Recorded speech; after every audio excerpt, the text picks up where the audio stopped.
Right folks, and welcome back. Believe it or not, it's June and it is absolutely horrendous weather.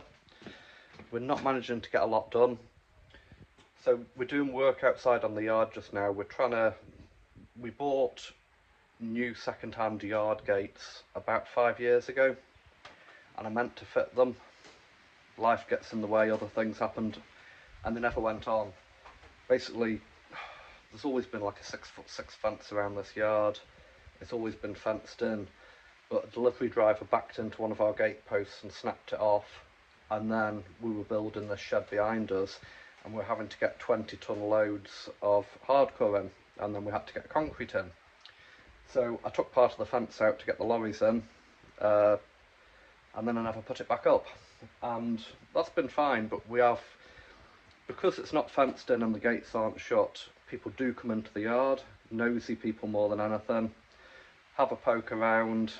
You know, we did have a break-in 2 years ago, and the problem was we couldn't really do anything because the way Police Scotland works, I think you have to have 2 forms of proof. We did have CCTV at the time, but it didn't work properly, so we had to get a new CCTV system fitted. But then you've also got to prove that somebody's broken in. So according to the police, like the yard needs to be shut and locked. Basically shut and locked, and signs up CCTV. Then if somebody comes in and starts messing around, they're actually breaking in rather than the yard being open, they're just walking in. It's all rather confusing because I always thought like your property's your property. I know in Scotland there is the right to roam, but the right to roam is on open farmland, not in a yard, a garden, a paddock. Anything that's associated to where you live, or you know, that's fenced, is private property, and I thought you were always breaking in. But really confusing, and a lot of people don't understand why we're doing all this fencing and stuff, but we've had to. So anyway, safe turning the camera around. So the bits have come for the lightweight Land Rover chassis. I'm waiting on a rear cross member. That's why there's no progress on that. But we've had a few nice Saturdays, so just been trying to get the yard finished. Solar system's working well, and I'll discuss that for a couple of minutes and then I'll ramble on. Right, so lots and lots and lots of questions about our solar system, about solar systems in general. We keep getting a lot of posts on our Facebook group, Living Off Grid in Scotland. Now, the thing is, in the UK, and it's a more pronounced problem in Scotland because we're further north, there's nothing to do with rain or cloud or the weather, it's just our degree of latitude. Solar panels work really well in the summer and they're really rubbish in the winter. If you're in Spain or the south of France or whatever, your solar curve would be a lot more level. But we get a lot of solar power like now to September, and then it really starts to drop off. So on a system like ours, so 3 kilowatts of solar panels around here, on an average day, 6 months of the year, will produce between 6 and 9 kilowatts of power.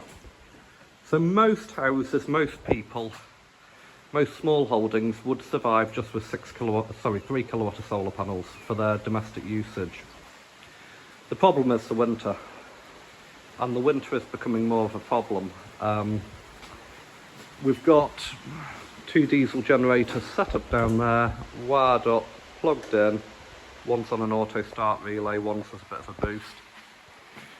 But the cost is maintaining these diesel generators. A diesel generator is no longer £500 and a chuck away item, they're nearly £2,000. They do about 1,000 hours and they need considerable work. Luckily I can fix them myself, but there's a time and an effort issue there. There's also the issue of getting the diesel. As I've said, we've had break-ins, we've had thefts. I have bought a bundled diesel tank. It's not set up on a stand yet, because until everything is fenced in and locked, I don't want to get 500 litres of diesel, because we've had diesel nicked. So this is why my system is ridiculously big. We are overcompensating for the winter. The cost of a solar panel about 17 years ago, a 200 watt solar panel would have been about £400. Solar panels are double as efficient now. Your average solar panel is about 410 watt that you can buy new.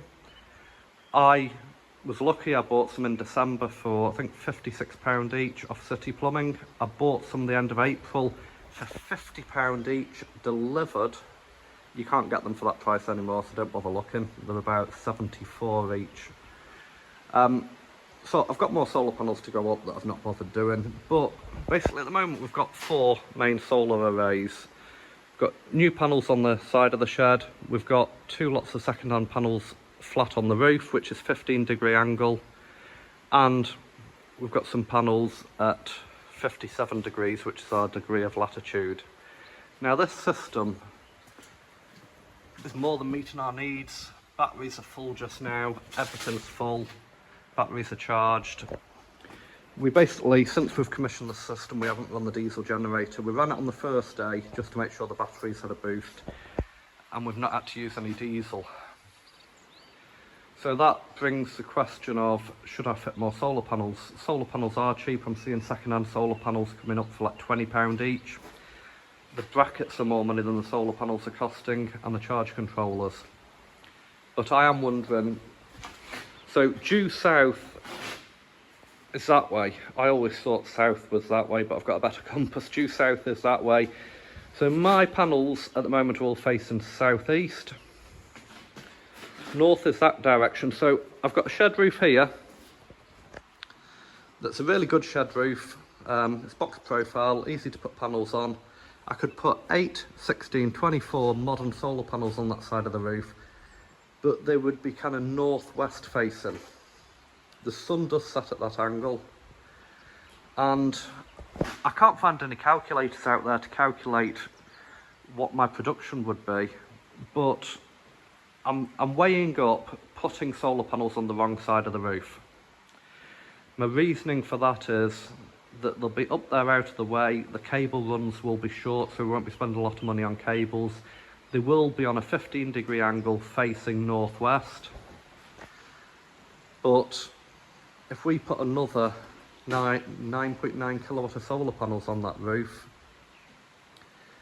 those solar panels, providing I can get them on a deal, will probably cost me about £2,000 supplied and fitting the month myself, but cables, etc. But they might just be the trick, the ticket, to not run those diesel generators and not spend £1,000 on diesel this winter. So let me know your thoughts in the comments. It's contentious because everybody says you want your solar panels on a 35-degree angle facing due south, and up to 40 degrees off that south, either east or west. But if I get the solar panels cheap enough and they're saving me money, then the cheapest system I would think is to put them on uni-strut on that roof. Now, I'll have a think about that.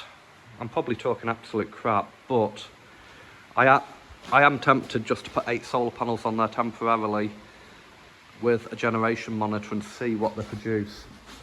Now you'll see absolute horrendous weather on that subject. So we've got a main drain, a 10-inch drain that's been here for years, that goes under the yard.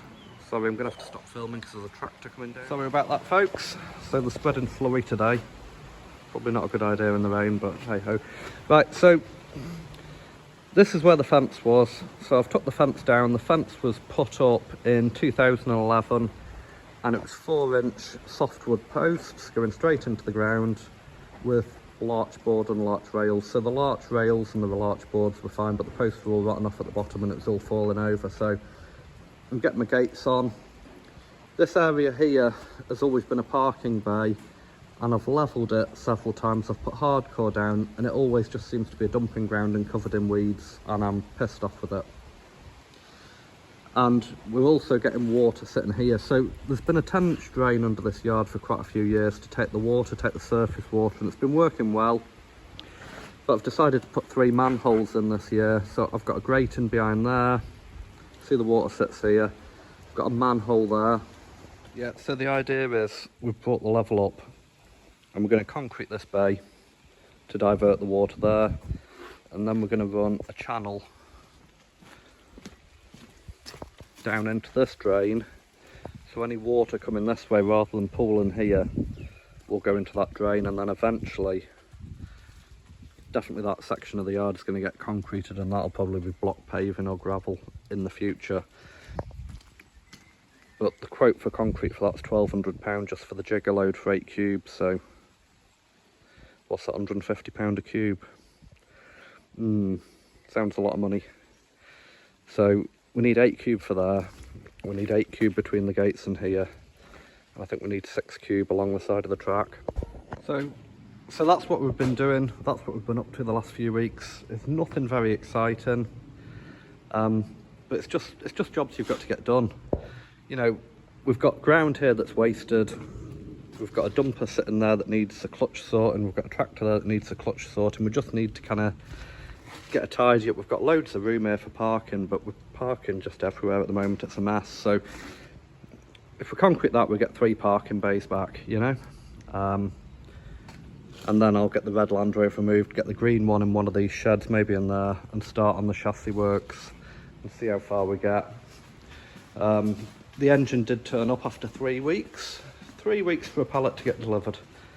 So that's for the green Land Rover. It's a 200 TDI Discovery engine. It's a bit more oily than I'd like. So there's obviously rocker cover gasket gone, etc. No doubt it'll need a crankshaft oil seal. It's come with an LT77 gearbox, which is a Defender gearbox. Don't know if I'm going to use that gearbox or use the series one, but this is all a different topic. I think what we're going to do is we're going to get the red Land Rover up on some axle stands, because the chassis is snapped on that. Get the engine and gearbox out of that. Get the green one in the other shed and start doing the chassis repairs, and we're probably going to put this engine in as a dry fit. Check that the engine mounts and everything all line up, and then get the engine and box back out. My trailer was sat there for 3 years, that needs recommissioning, check the brakes and everything, because it's 45 minutes to the guy that does the sandblasting.